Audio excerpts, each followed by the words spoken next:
Godé. Mec, moi, je mal éduqué. Je te dis, je m'adresse à on a téléphone, télévision. Très mal éduqué son comportement là.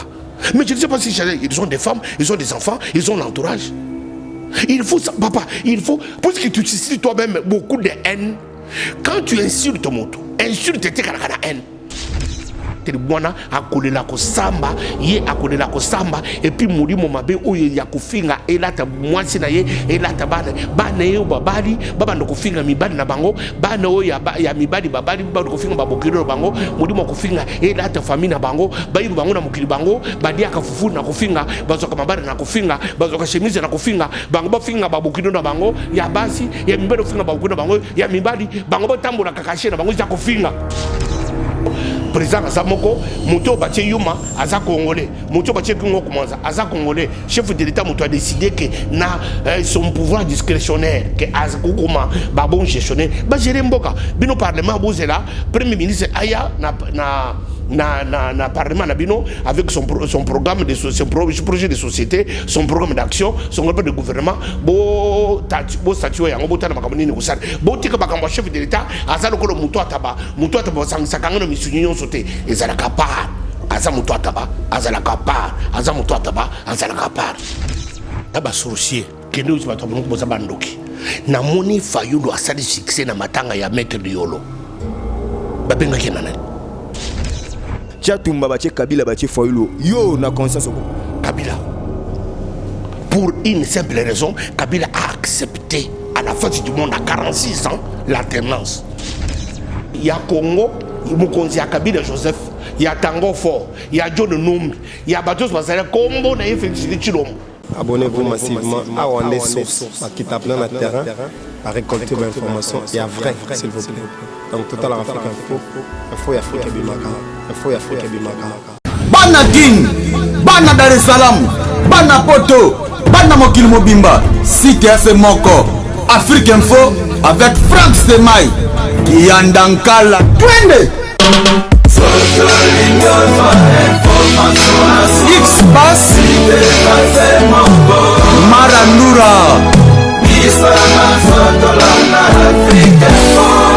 Franck Semaï. Chers messieurs, fidèles internautes de www.africainfo.com et surtout vous fidèles de Politique Info, nous avons le réel plaisir de vous présenter ce nouveau numéro de l'émission Politique Info avec votre aimable serviteur Steve Kambanga qui aujourd'hui, sous beaucoup d'actualités, nous sommes obligés de recevoir la bouche autorisée de ce régime. Lui, il a la langue facile à convaincre et puis il a une tête bien faite pour analyser les faits réels par rapport aux actualités politiques et là où va la jurisprudence politique congolaise. Lui, c'est Bishop Tchatumba.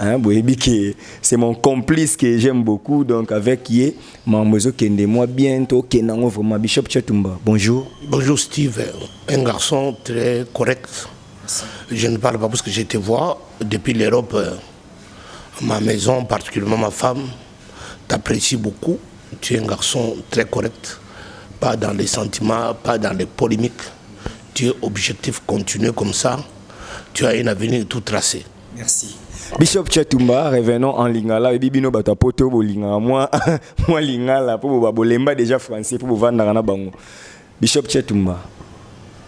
Politique à Mboka Ndengezokende avant tout simba moko analyse nous sur la politique congolaise en général na mikolo ezokende toujours conflit moko munene na ba na ko finga bangote na ba mbrouillère ba côté na parlement l'ordonnance du chef de l'État ne peut jamais faire une polémique ou bien un débat parlementaire parce que le chef de l'État n'est pas redevable devant le Parlement. Le chef de l'État est redevable devant la nation. C'est que son ordonnance ne peut jamais faire polémique au niveau du Parlement. Mais comme les parlementaires qui sont là, nommés, ils ne comprennent pas, ils veulent susciter la mort, susciter la mort. Il y a un débat qui est touché à l'ordonnance, les deux ordonnances publiées par le chef de l'État, nommant, il y a M. Yuma et M. Kongo Koumanza, l'autre à la SNCC, ça a suscité des débats, mais il y a un constitutionnaliste appelé professeur Mbata a apporté la lumière sur ces deux ordonnances, que le chef de l'État, il est le chef de l'État, il est à la fois président de la République et chef de l'État. Alors c'est-à-dire qu'il est le chef de l'État. L'État, c'est lui le chef. C'est-à-dire qu'il engage l'État, il engage la souveraineté du pays, il est le garant des institutions et du bon fonctionnement des institutions. Alors on ne peut jamais faire débat par rapport à ces ordonnances. Même quand bien même le contre-saint n'est pas ce qui est prévu par la loi. Et il y a un contre-saint de l'ancien Premier ministre, tandis qu'il a été remplacé le 20, une ordonnance qui sort 5 jours après, mais avec la signature du Premier ministre sortant. Ne voyez-vous pas dans ce sens que le chef de l'État a péché? Non. Aussi longtemps qu'il n'y a pas eu remise et reprise, même si l'autre déjà non, il n'est pas encore investi. Mais nous avons un Premier ministre qui fait les affaires, qui expédie les affaires courantes, jusqu'à ce que l'établissement et la remise et reprise avec les nouveaux. Là, c'est qui sont non. Là, expliquez-nous affaires courantes, parce que ça fait polémique.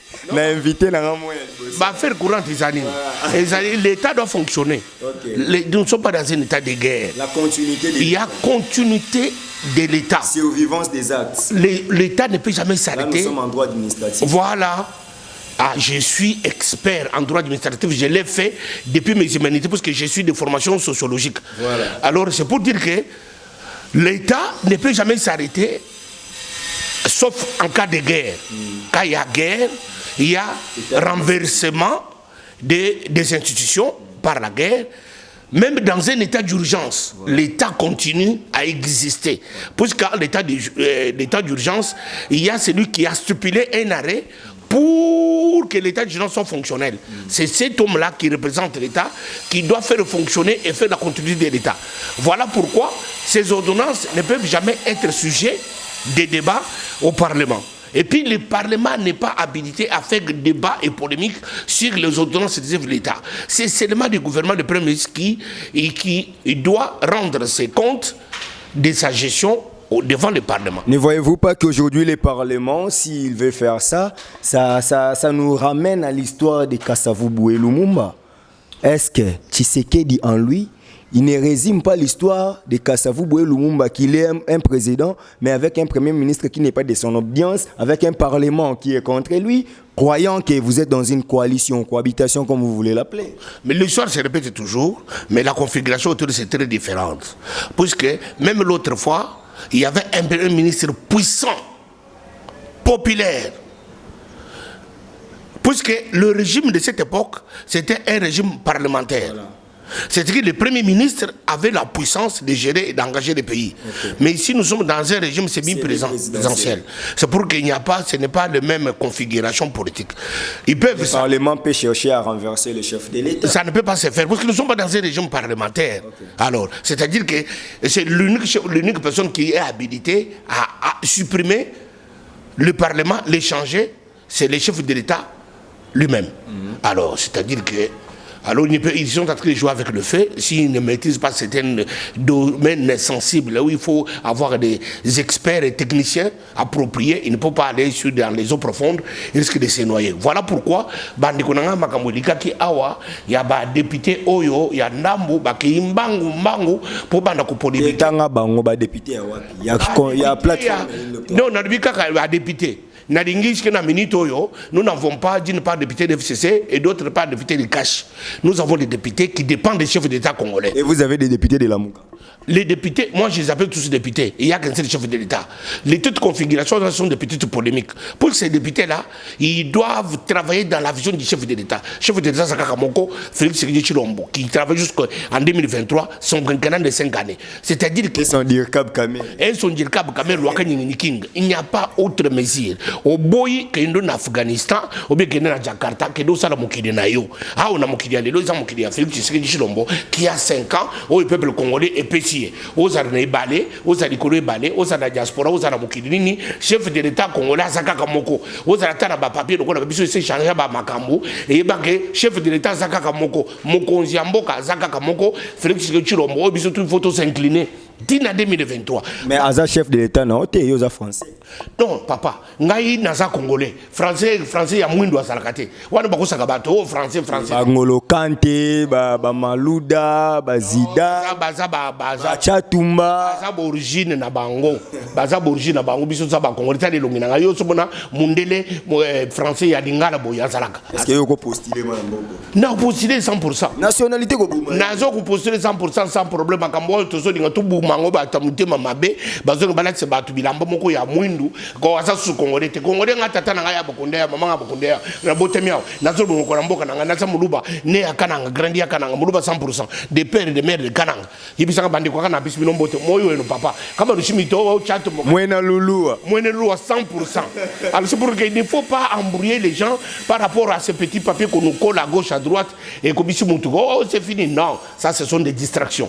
Alors c'est notre pays. Je demande aux députés parlementaires. Confrère, non, Patrick Bologne a été invalidé pour la nationalité. Non, Patrick Bologne, ce côté de Makamona Emingi, Bazaba Tubayaka, Bazaba Papa Nabango Bayibianike Bologne, Papa Nayazanani. C'est connu. Mais Ngacha Tubamutola Bakundao, Bako confusion. Comment Tumba Chaoumba paie à son âme témoin. J'étais dans la deuxième CO. Nake ko sala made supona dia aye Yesu le no ko bino makambo siko yo ko bananga ike chatumba ko kati non to zana mboko yo revenons dans le membre parlement pour membre nationalité yo makambo isa makambo compliqué a to zana poso système ba demo ba olalité ba ya ko profiter na makambo mais boye ba ke parlement na biso bo vanda na kimia mboka oyo za ya biso mukonza za moko bote ko koluka polémique to za na posa ke mboko yo ke de liboso président za moko muto batie yuma aza congolais muto batie kingo komanza aza congolais chef de l'état muto a décidé que na son pouvoir discrétionnaire que aza kokoma ba bon gestionnaire ba gérer mboka bino parlement bozela premier ministre aya na parlement nabino avec son programme de son projet de société, son programme d'action, son programme de gouvernement, bo statut yango bo tana makamoni ni kusala bo tika makambo chef de l'état azalo ko muto ataba sakanga no misunyo sote ezala kapar aza muto ataba azala kapar aza muto ataba azala kapar aza muto ataba azala kapar mais to occupé. Parce que nous sommes les journalistes d'investigation. Il semblerait que ce qui a suscité la colère des parlementaires, c'est la nomination de Gabriel Kyungu Wakumonza. Pourquoi? Gabriel Kyungu demeure membre de l'ensemble pour le changement, il y a Moïse Katumbi Chapwe. Moïse Katumbi demeure le coordonnateur de la coalition des plateformes politiques Lamouka, qui aujourd'hui est tantôt dans l'opposition, tantôt au refus, il y a pouvoir en abino. Si on a Gabriel Kyungu, côté Moussou Aza, papa ndeko ya Etienne Tshisekedi dit que Félix est son neveu. Bazoye ba position ya Kyungu. Alors que na gestion de la République, il fallait payer sa bateau bazali na soit cash ou FCC. Félix Tshisekedi a nommé Moutou à Lamouka ndenge nini. Et donc il dit que Kyungu ko batasa boto aboyi makambo Lamouka biki Lamouka esuka na bandungu, Lamouka esuka na Bakongo. Awa na katanga te. Il a renoncé publiquement. Coordonnateur Mouka, Moïse Katumbi, c'est son fils. Wana tala politique à Congo, de tous comprendre te politique ya bien pour que bato sangisa makambo. Et ça le yo, aux journalistes, les lozo sala makambo na chatumba, le chatumba za moto akash, moto so boy compétition moto na compétition moto parce que za moto akash. Et ça confusion, faut te beaucoup ça la différence. Ngai na so bien na sa fou hein. Ngai na so bien na mai kamuke bai. Moi je sais faire la différence. Ce qui n'a pas yo contexte où c'est que tous en nos relations. Ngana za bien na Jamari Kasam. Mais Jamari Kasam ça ndiko ngai. Nazo sangisa politique ya FCC mais Jamari Kasam bazane journaliste ça na colère politique mais mutako ba facilement que oh télé 50 za ba FCC mais ngana ngaso kinaki na sili makamuna ngai et si comment on dit mango po bokoma pino na mino ba coalition tango zaki na France obano linga télé 5 na atamokete na soko dingangwa atamokete po bango révolution de la modernité visibilité à activité à Joseph Kabila mais tant on a combien visibilité à Chatumba c'est pour dire que il faut tout transcender la tendance des Obumamboka. Tu considères que Télé 50 et la télévision pour le Congo, nous sommes un point c'est tout. Le micro, n'importe qui a quelque chose à dire. Comme Christelle Yengo en France, c'est comme si Bonibo Sombanga. Donc, ils ont été ce que tu as mis au côté à bien, tu sais, ma bête, Maël, aux années intelligence, aux années na culture, n'éducation, madame, aux années, il faut aux années, aux années d'éducation à bien, aux années d'instruction à bien, aux années d'analyse périquitante, mon toco, il m'a camonoté. Maël et Sadiki. Maël qui toco, il faut aux années, on a caché, parce que cache, les places, on va tomber, t'as pas vite à la caméra, on va tomber, on cache, mon toco là, sommité d'intelligence congolaise. 30 dernières années, Congolais, un produit politique, le col à Trump et à Vital Kamerhe, Azate. 30 dernières années. 30 dernières années. Azate na Mokoyo, Trump et à Vital Kamerhe, Azate. Azate que vous savez, héritier spirituel de Kamerhe, mais les lots Congolais, vous savez qu'on peut avoir raison. Diaspora, ce qu'on a un micro, Moutio, ce qu'on a Tchatou Mbazaki a raison depuis 2013. Azate, c'est ce qu'on a Kamerhe, ce qu'on a les lots au Moni en noir, c'est blanc, Tchatou Mbazaki a raison. Mais vous avez raison dans ce cas. Tout ce que nous avons raison, mais tout ce que nous avons Congolais à Bonga. Social et Congolais changé, sécurité à Congolais, aisément, voyez Congolais, passeport à Congolais, tant que n'importe quelle ambassade, ils en ont valeur, Congolais n'importe quel pays, ils en ont sécurité. Alors c'est ce que nous avons besoin. Tout ça, il y a ça, ce qui Congolais sont liatés. Non, mais yo déjà, Kizarayo, Ozala jamais Tshisekediste, petit les lots à Tshisekediste, Oza camériste d'esprit. Donc nous avons yo ozana cache pour na Kamerhe. Ozo kumisa Félix Tshisekedi na sima ya Kamerhe. Donc les lots qui ka Kamerhe na Félix bakabwani obani ko finga Félix. Papa, et ça très clair. Nga nazo lo teke pour Félix ça président. Mais bah parce que ça la confusion. Moi je suis camériste, je vais demeurer camériste. Kamerhe azana bomo Kamerhe akufa. Nga na ozana kaka na Kamerhe. Loko le to sangani to comme loko moko politique ça sangana ka bebe baka le politique ça ba alliance d'intérêt to ça les intérêt aux ana Félix pour ce que ça la cache ce qui le makamba Félix na biso e baby ngai na za muto Kamerhe na Félix c'était ngana za na clair ce qui tu sais que Félix a compris ça ngai loko aza présent lelo le tu sais que aza présent ya Kamerhe aza directement présent ya Tchatou c'est automatique ngana za clair dans ma tête ngana ko kende ko s'incliner na tu sais que pour sur le plan idéologique non et politique non naza de péché naza te na côté extrême droite c'est pour que biso to za ba socio-démocrate vous comprendre c'est-à-dire que ngai naza Kamerhe na côté na Kamerhe aussi longtemps que baza bien na Tshisekedi nazalama soki bibi lelo na yindi si na bebi singa ko na changer dans 13 secondes na changer na ngai nazana nga makambo te parce que Tshisekedi aza président na banda ko zala Tshisekedi sans Kamerhe non ngai mukongo na ngai za na Kamerhe mais président na biso to saka na président moko kombo ne Félix Tshisekedi Chilombo to puisque biso to saka to comme un président comme un peu la présidence, tant qu'on appelle la présidence, Félix Chilombo n'a pas tenu, soutenir les pépitions par camériste. C'est comme ça la logique de notre accord, de notre alliance. Tout ce qui n'a ni lobby, parce que l'accord n'a pas changé.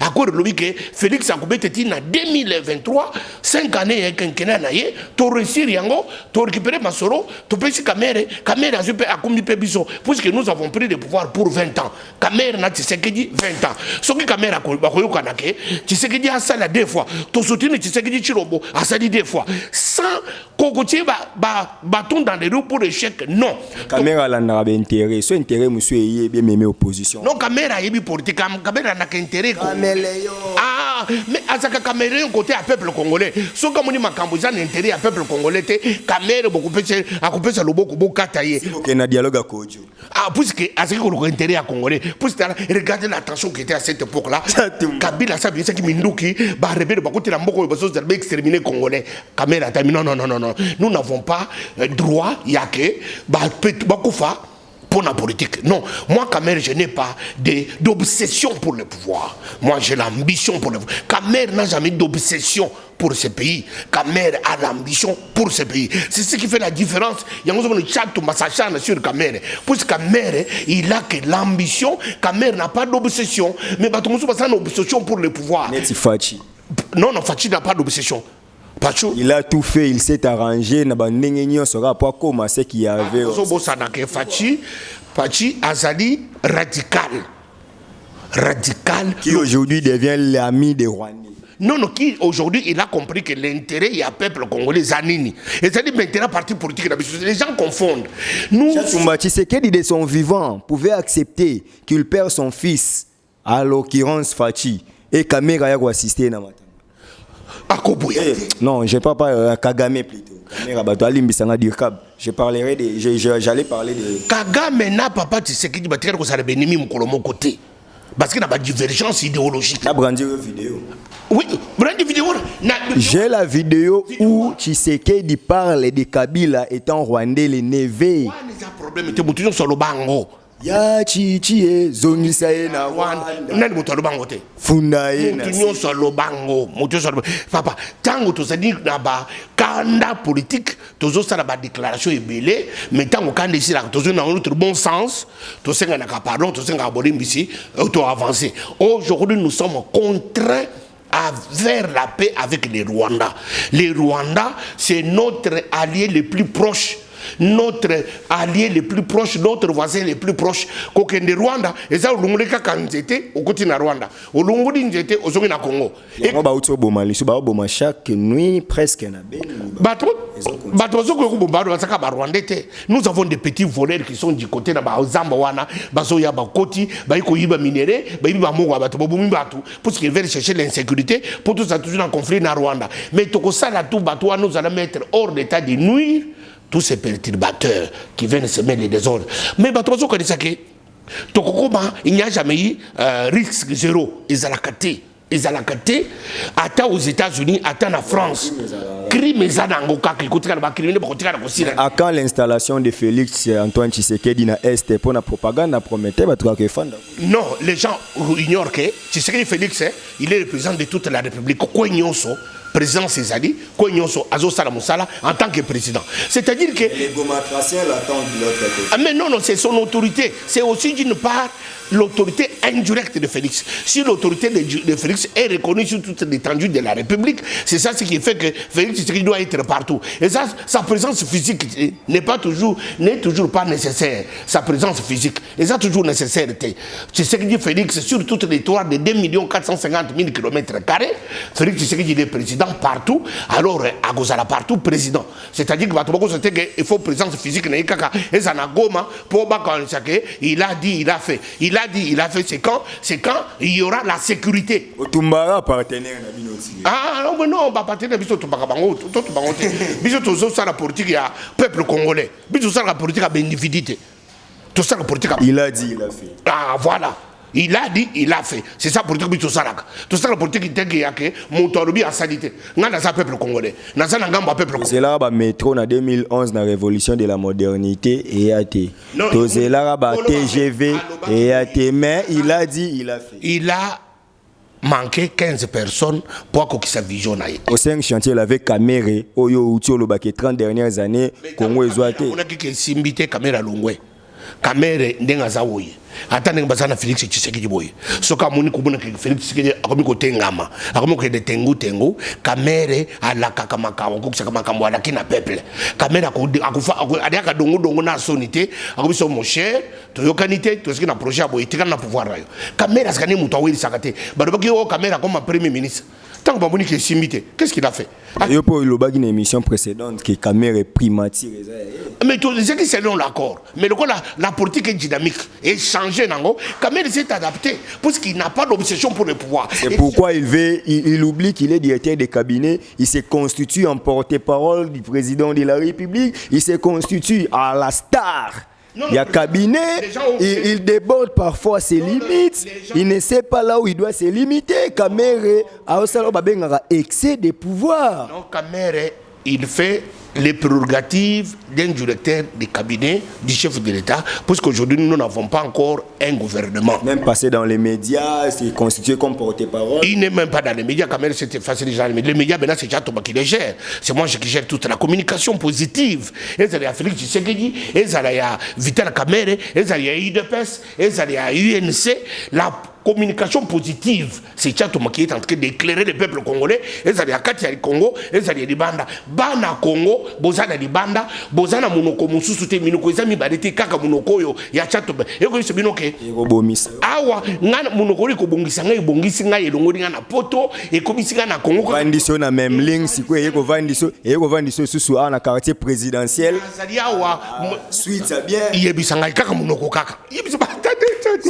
Qui s'encaro yo non nakoti kate iza bunoko ndamba pe ngai na sa Zidane n'était pas pese makolo na sa trésor mputu te ba pese makolo ngai na sa chato ba pese nga monoko ngande tata nde mama puissance alilobeleki ya lisasi na zongo pa na yo c'est toi qui m'avais inspiré que monoko liloba puissance nango et le qui lisasi petit nga tango na yo kaka dikamongo na poto na salle kilibita bi petit il a compris monoko chato mboyo nde ba avion nde ba naku nde ba appartement nde basi nde mibali nde bana monoko kaka pe ba zelo me manga Bukavu to ketala ndako akoko bakala tozo sala tourner na petit na maelo zoyoka tozo sala tourner d'abord je vais faire la tournée pour faire la promotion des 100 jours des chefs de l'État congolais. Félix Tshisekedi, le chef de l'État a cédé bilan. Assis ici, Tchatou Babandi voyage. Je vais faire la tournée, il y a Congo Mobimba, avec les chefs de l'État congolais, faire la promotion des 100 jours. Nako Zaranayo, Nako Kendeti na Walungu, Ti Nangwesh, Nandako Yabakoko Yamukonzi Nangai, Nakobi, Bana Poto Bosolanda, Nazana Ngwesh Awa, Ngwesh na Rwanda, Zamusika, Namoni Mwasumoko, Azaka Mulaitro na poto, Azaka Mulaitro, Afingi Mwasa Mama Mukonziko, Aza Rwandaise, Aouti na Rwanda, Makamunyoso Motema Mabe, Botika N na poto. Rwanda, est-ce que c'est là que Olive Mutakende Rwanda? Tangu Kabila Zalaki ya bonga boloba nini ya Olive bonga bo amplifier ya Denise Nyake Rousseau balobi bo mona mabe point tozo mona mabete zaka bato basana haine. Pourquoi il doit commencer par les Rwanda? Est-ce que mona ki ba Kenya côté Corée banda ki ta ko kenda ta ba Gabon te c'est seulement Rwanda ndefo baza la partie libre ya ko n'importe quel pays parce que mboka wana Tshisekedi mbana asa que plusieurs fois Vital Kamerhe directeur de cabinet asa que plusieurs fois les ambassadeurs les autorités. Ça prouve que votre pouvoir vient de Rwanda. Ça prouve que tout ça très bien avec les nations privilégiées avec les Rwanda. Yango moni Paul Kagame tant tozi matanga ayekolele na biso bira tata uya betele maboko na za betele maboko to aboma ba Congo na salaki feti amone na présence na ye puisque tala bato plus de 10 millions de Congolais ba kufa tala bato ala moko basa ba mibi basa motema mabe omoni tango basaki ko traîner ko publier élection défini l'histoire définitive ya président de la République tango Kagame a que pour publier teke na zoya naskena na poto poto basala feti na bato la moka non bango bande ko zwana anglais ya président Union africaine mais vous prenez l'anglais ya Kagame individu aye matanga parce que ko zwana anglais yake c'est lui qui dirige non c'est lui qui dirige le Congo asaka mokonzi ya Joseph Kabila asa chef naye papa na ko ne rwandais azaka mukonzi ba Rwanda je pense la kao yene muto cha bango na police ne cha bango na armée yene muto ji cha. Tu reconnais au moins que la police l'armée congolaise ezana ba Rwanda belé et soko kepe na Rwanda ozukuta ba Congolais parce que jusqu'au plus haut sommet omuni ba neti nani basé belé na konga azana moko Tshisekedi atangage la vidéo nazo bisayo la police nazo bisayo OK ndé to ça ba frontière boy Denis Sassou Nguesso ba bakasa congolais moi si de ba bakasa congolaise. Ah, il y a moins de parce que Gérard Poto pour vous dire que au bon tout ça la frontière plus proche ba pays front soko ke bazomo baza na Congo et belé tout ça na bazomo te na gouvernement bazomo baza soko ke na Angola ti lelo Lorenzo Lorenzo baza congolais. Alors pour vous dire que ba pays ça na ba frontière ça ka makamoni zanga kate donc Kamerhe c'est fort possible à zani congolais non quand on dit que na watata na ina mama nayi na ngo chitoyebi tu binda kuna bangote e bo Lorenzo pe ba binda kuna bango kuna ami c'est mais bato ba bango est-ce que on a quelque vérifier na kuna mais ning bato ba les gens disent toujours c'est pour te dire que makambo ba pays ça na ba frontière bato ba toujours maningo. Quittons ce débat Tchatumba, revenons à autre chose. Aujourd'hui il se pose des problèmes sérieux. Vous accusez la Mouka de ne pas venir aux obsèques de Tshisekedi. Vous oubliez que vous étiez en 2017 na matanga na Bruxelles. Est-ce que la Mouka est obligée à roya tandis que ba Fayulu banan balela déjà Tshisekedi na Belgique Dédé. Vous avez donné des invitations d'honneur na matanga. Là j'ai des preuves. Vous avez donné des invitations. Moïse Katumbi a sengi bino aya bo pesa ki invitation te. Mais quand vous voulez dire que la Mouka baza mabeba ki matanga te. Rôle na bango ngeza ni na matanga. Baza ba sorcier. Kendo ci bato bango baza bandoki. namoni Fayulu asali succès na matanga ya maître Liolo babenga kinana mais qu'on invitation la guitare namoni asali succès na matanga Lutumba babenga kinana mais bino bo condition mais comment oyo asali père idéologique bo condition ba tous ba kidi ça don babenga ki mutu te grand public ne babenga kité mais ba cadre mais ba cadre babenga ki bango mayebi ke okendaki po yebaki ke entraîneur ezaki facile soki ezalaki nini to ngoki non soki Fayulu Martin ayi mutu so bike eza soldat du peuple biso to pesa kombo Marc Kaboun mutu apesa ke kombo a soldat du peuple qui pouvait refuser Martin Fayulu est le père idéologique. Vous avez conditionné ça. Non, rien, il n'y a pas eu de conditions. Chatumba. Les obsèques de Tchan Tshisekedi ont été conditionnés. Naza Fayulu. Naboyi Koyana, ça donnait. N'a public on est le papa. Le gros de motion se niveau. Et vous savez, c'est du mensonge. Parce que tout le monde qui était au stade, ils ont toujours invité. Et maintenant, on invité à Moutouté. Il les réclame. Non, Kagame c'était chef de l'État en fonction. Guillaume Soro. Chef d'État, homme d'État. Et Martin Fayulu. Asa politicien comme homme d'État. Ah, Fayulu n'est pas homme d'État. Non, écoutez, vous allez homme d'État le loté. Qui est homme d'État alors? Tu sais ce que tu fais? C'est seulement lui. Vital Kamel. Il est un sociologue. Oui. Remontons le débat scientifiquement. Voilà. Quelles sont les conditions prévues pour être un homme d'État? Un homme d'État, c'est qui? Un homme d'État, c'est celui qui a un mandat approuvé. Et donc Tshisekedi n'a jamais été un homme d'État pendant sa lutte à l'opposition. Tshisekedi papa? Oui, Etienne. Tshisekedi n'a jamais été un homme d'État. Ah, ça c'est vrai, j'ai compris. Donc on démarre aujourd'hui. Mais Tshisekedi papa était homme d'État parce qu'il est devenu 3 fois premier ministre. Non, je parle au niveau où, pendant qu'il s'est engagé à l'opposition depuis tous ces temps-là. Non, il avait un mandat, et puis il est devenu premier ministre plusieurs fois. Et puis aujourd'hui, son idéologie politique, on a déclaré héros. Par quoi? Par rapport à ses preuves. En sciences politiques, lorsqu'on parle des hommes d'État, on fait allusion de ceux qui sont engagés. Ils ont sacrifié leur vie pour l'État. Et quand vous refusez, s'il vous plaît, quand vous refusez de Fayulu comme un homme d'État, vous oubliez son combat parce qu'aujourd'hui, vous n'êtes plus ensemble. Et moi, je vais vous poser une question. Kamere a fait 10 ans à l'opposition. Félix a fait 37 ans. Son père, je parle de l'IDPS. Avec Fayulu, ils ont beaucoup travaillé. Aujourd'hui, vous aimez travailler avec Kabila. Vous prenez Kabila saint, Fayulu démon. Est-ce que votre réflexion là, elle est correcte ou c'est une réflexion politique? Non. Entre Fayulu et Kabila, si on doit choisir, comme Mobutu avait dit, entre frères et amis, le choix est clair. Tchatumba, Kabila, Fayulu. Yo, na conscience au quoi?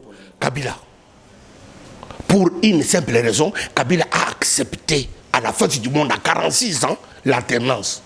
Donc c'était son pays à lui, il devrait accepter pour faire... Pas son pays à lui. Nous savons... Vous rendez Kabila un dieu, vous le savez. Non, les gens oublient que nous sommes en Afrique. Vous oubliez que la constitution que vous avez faite, je suis constitutionnaliste, c'est la copie de la constitution française de la 5e République. Ça a prévu 2 mandats et d'ailleurs, on devrait poursuivre Kabila pour les 2 ans de bonus. Et quand vous dites qu'il est allé choisir pour la simple raison qu'il a accepté l'alternance à 46 ans, est-ce que ce pays-là était sa maison ou il devrait respecter la constitution? Il fallait me laisser l'explication. Vas-y. Il fallait. Regardez à gauche. Pour respecter la constitution, on doit se souvenir, on doit se référer. Je suis en train de t'expliquer qu'ici, en Afrique, ici, tous les chefs de l'État, donc pour la plupart, ils se considèrent comme des chefs coutumiers. Nous avons Gabon ici. Regardez l'état de santé du président gabonais. Mais il continue à être là. C'est-à-dire que nous sommes dans une logique, les gens, ils veulent copier le monde occidental. On ne serait pas le monde occidental. Chatumba veut la dictature. Je ne veux pas la dictature. Je réfléchis comme un Africain. Nous avons... Non, abolissons la démocratie. Non, la démocratie, c'est quelque chose d'importé. On a importé la démocratie. Oui, mais revenons à nos coutumes. C'est la monarchie, la royauté. Mais c'était déjà organisé, planifié, organisé. Qu'on y revienne. On ne peut pas y revenir parce qu'on a déjà détruit. Moi, aujourd'hui, j'ai fait passer du temps. J'ai 52 ans. J'ai passé 25 ans en Europe. Tu vois déjà que la moitié de mes années, j'ai plus attaché en Europe par rapport même à mes enfants. C'est pour dire qu'il y a déjà cette mutation a fait changer beaucoup de choses. Nous devons être conséquents. On ne doit pas faire de l'Afrique l'Europe. Ça ne se ferait jamais. Aujourd'hui, ce qui s'est passé au Congo, avec des intox à gauche, à droite, Kabila Tikala, Kabila Oumela, Kabila Tikala Libela.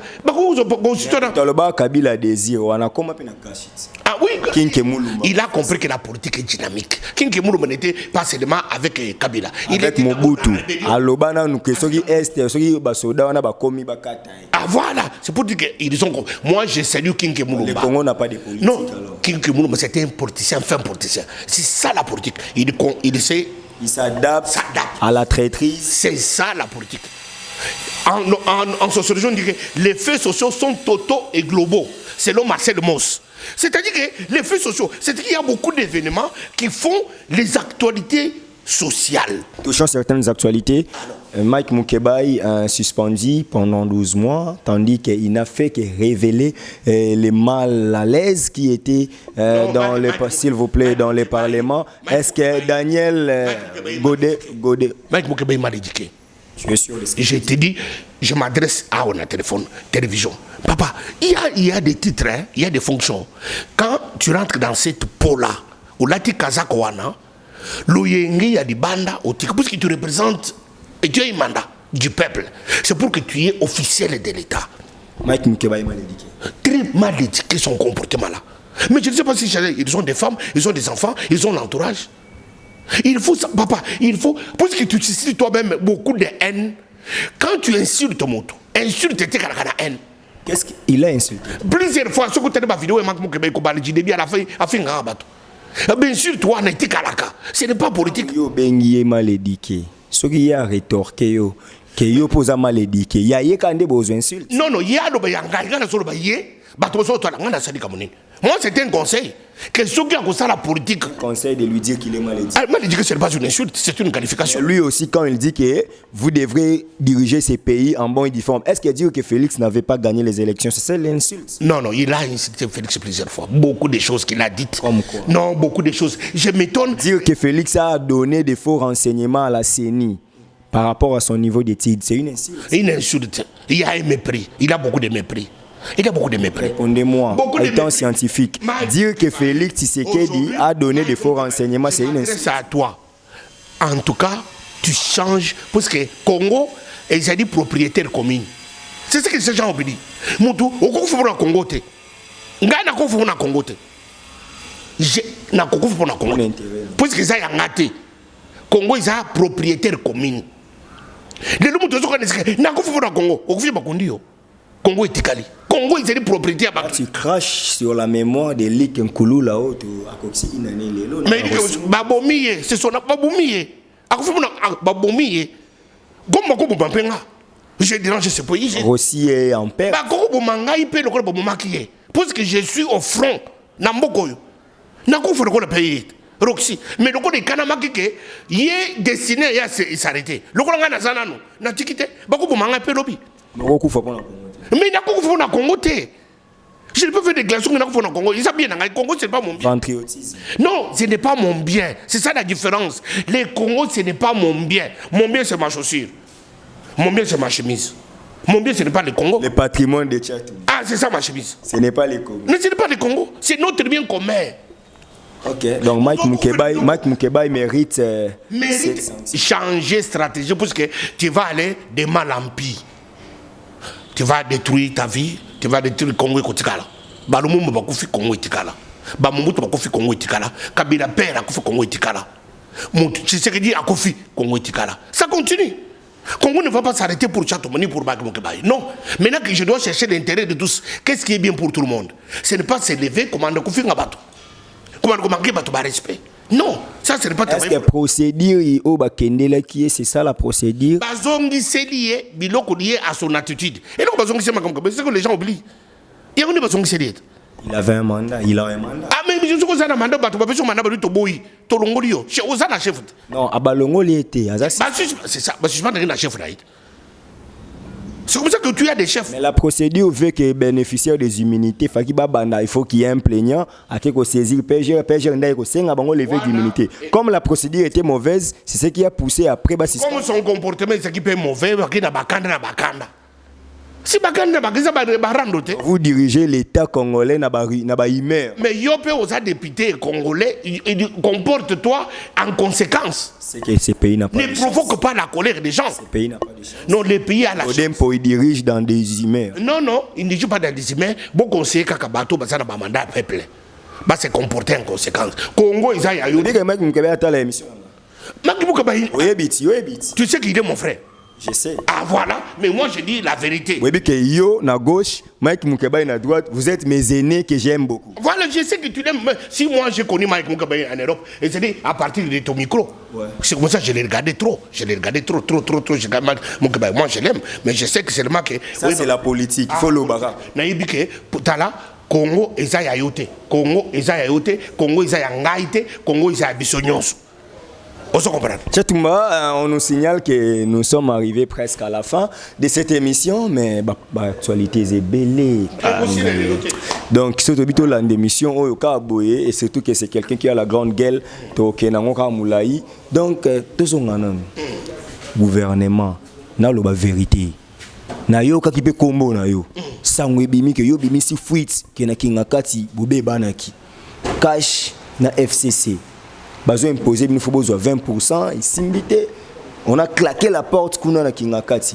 Dites devant les gens qui nous suivent ici. Qu'est-ce qui se passe dans la coalition na bino ou que le gouvernement est tardé na. Na le boy. Félix Tshisekedi, Joseph Kabila, Vital Kamerhe, bazana conflit.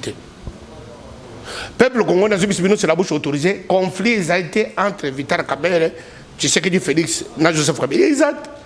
Badia Kapondu, Badia Fumba, Bavandi, Bateli Mboka Dingisokeni. Benda Félix Nansele pour bakutana. Nansele za place tombe ya papa Tshisekedi to kutana ngona ba Félix. Félix akende kokunate na Kingakati. Joseph Kabila de mutoyaka na kancha pas chef naye. Chef ya Kabila s'appelle Félix Tshilombo Tshisekedi qui est le président de la République. Ba tozo bayebi. O Kabila zo gangela. Ba ko sabino to les makambo lukutenya, oko gangela chef de l'état te depuis ki de banda. Écoutez na kusala bakana Congo te. Wani za bato Vladimir Poutine a gagné la Dimitri Belvedere. Dimitri Belvedere a sa moutou naïe. C'est son produit, c'est son poussin, c'est son produit. Mais Félix Tshisekedi a sa poussin poulet, il y a Tshisekedi thé, il y a Kabila thé. Non, les gens mettent des confusions. Tshisekedi Félix Tshilombo et DDPS, idéologie radicale ne peut jamais se rabaisser na makambuya. Oh Kabila ya kabete mfumbo batoko Kabila tala. Mokonzi ya Congo. Mukonzi ya Kabila Joseph, il y a Tango Fort, il y a John Numbi, il y a Batos Basara, Combo na Félix Tshilombo. Il n'y en a pas deux. Il y a Bisengimana, il y a Kalev, Combo na Tshilombo Félix. Il y a François Beya. Batunyo soir basana mukonzi moko mo na Tshilombo Félix Tshilombo. Na Chatuma, na Vital Kamerhe, mukonzi moko kaka Tshisekedi Félix. Maël Sadiki, gouvernement bimakan Chatuma. Et bimakanate, tozoko sala ba dernière arrangement, gouvernement de Makadate. Échec n'a pas monde. Échec écoutez, vous êtes pas tout le gouvernement, Bazaba Congolais, Bako diriger Congo, Bako Bogsa Congo. Puisque tu es la bouche autorisée à pouvoir, ozoye bake bakondina mi balé bazo sakana mbongo à l'état. Bakangi budget, mambozoye banate bango ba sala ba folie, tore caméra sombeli mo ane kuna Bentley, soki a combien de millions d'euros, bozo sakana mbongo ba so ba bengi bino na parlement. Na sakipe ko yo kote ba chope na ba leak ça wa. Na so bisoke kala na iba. Mbongo mboka. Na iba kiteke. Ozomona, nous sommes membres de Bretton Woods. Bretton Woods, c'est une institution, il y a Fonds monétaire international et il y a Banque mondiale. Ministre Abidi Azawana, pembe des membres wana. Ministre de la Finance Azawana, pembe des bureaux wana. C'est qu'il ne peut pas engager Banque nationale, gouverneur de la Banque nationale, Moutoua Bretton Woods Azawana. C'est-à-dire que c'est difficile de... Mais elle prend dans l'informel. Mais ceux qui bloquent ce informel, les gens à l'État. Dans les détournements des fonds et les... Au lobby informel. Informel, ça... Le recouvrement, vous avez 2 millions, mais vous avez une caisse à l'État, vous avez 100 000. Non, non, on est informel. On est informel. Parce que ceux qui bloquent ce compte à l'État, place bosuana moto a pesi bino wana a commis d'être capacité d'autant bo détourner dans la traçabilité ko ça mais ngana vendre na e pa na ngane ko tsanga émission moto a tsato na zuru kayo cadeau a bisika 1 million wana est informel les gens ont d'état Au caméra na Fachi Bassa les amis. Je t'ai donné l'exemple. Félix Tshisekedi est président de la République. Président de la République, Azan a revenu. Il permet de tout faire. Azan a revenu le coup de Yonangaïté. C'est ce que les Congolais oublient. Puisque les autres, ça n'a respect, même il y a une autorité, il y a une position. Mon chef de l'État, Azan, il a déjà dépassé ce stade. Puisqu'il a les cadeaux qui viennent de la part du monde entier. Donc, on va présenter ça dans bon, ça gaspillage. Pour nous, ça gaspillage, parce qu'il a besoin de 10 000 $. Mais pour les gaspillage, c'est cadeau à 5 millions. T'as 32 millions à matin. Attends, 150 millions, c'est son père, il est président de la République.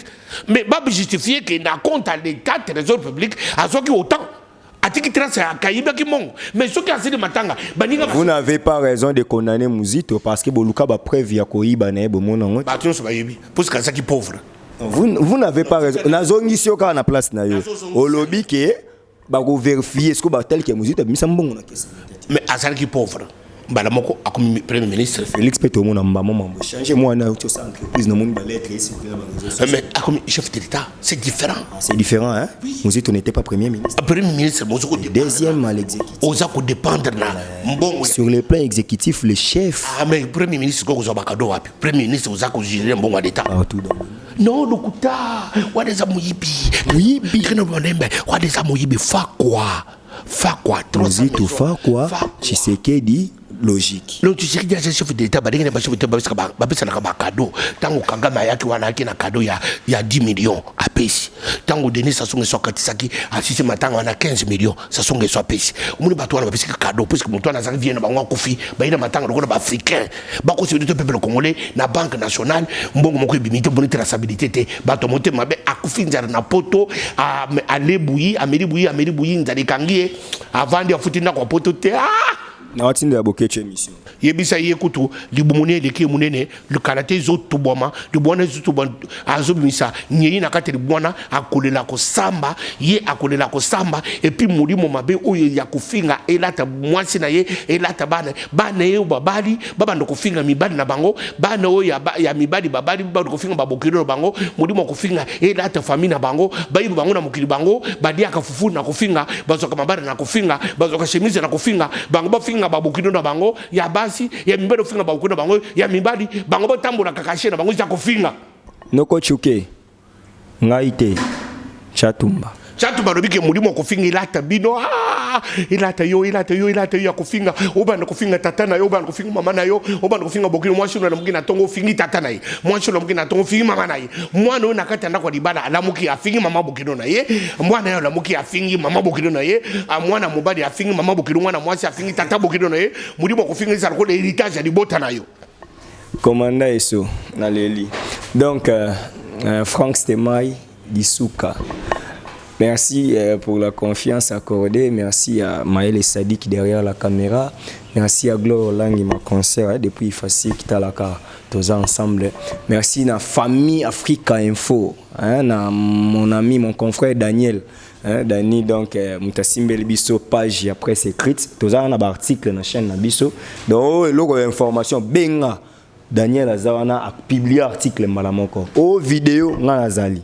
Donc nous sommes organisés. Il y a un portrait à Tchatouba. Qui est Tchatouba? Portrait en ligne écrite. Ok, on va le faire. Déjà, je dis un grand merci aux partenaires, ici à Moulex, Aigle Noir. Merci à Papa Kelani Marcel, Mobile et Mère Annie, depuis Suisse. Merci à Banque Mondiale des États-Unis, Houston, Biembe, New Zealand, Bateau Bosutenanga. Merci à Apprécié Kambanga. Merci à Christelle Yengo. Christelle Yengo. Merci à toi. Moniti Show, Bishop Chatumba. Bishop Chatumba, un mot de la fin juste par rapport à ce numéro de l'émission. Bon, on a salué Kaka.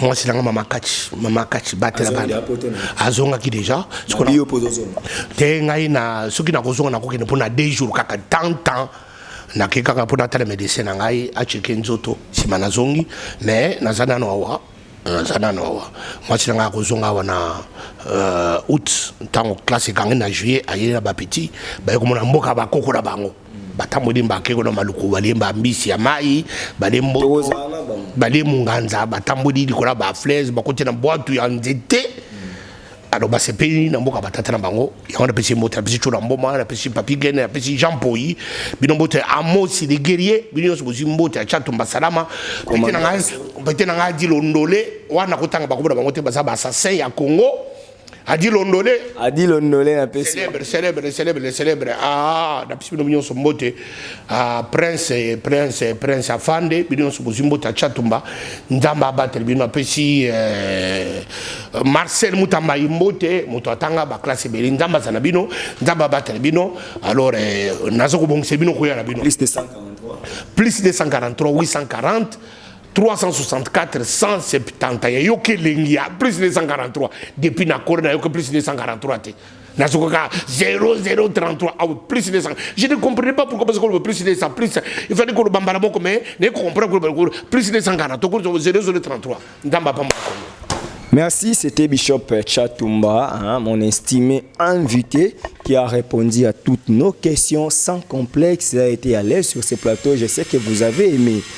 Donc, pas trop de commentaires. Merci à Maël et Sadiki.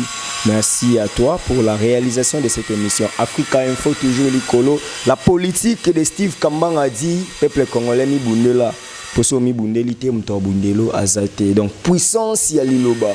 Eleki ya lisasi. Liloba yango yo ezovandisa ba Chatumba na ba leaks biso peka liloba nde sala ka bino pe bomona ka biso liloba pe sala ka bo raisonner ka biso ata na ba Rolex bo raisonner ka biso ata na muke et puis liloba ngana Chatumba to banda ko tambola to lakisa bino ba visibilité ya maramdenge zo tambola parce que dans sa mission je suis l'attaché de presse officiel et je l'ai dit ouvertement devant la caméra ezaka koyeba musala.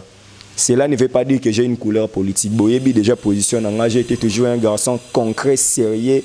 Je suis ma citation favorite être responsable, c'est savoir ce qu'on fait, être jusqu'au boutiste.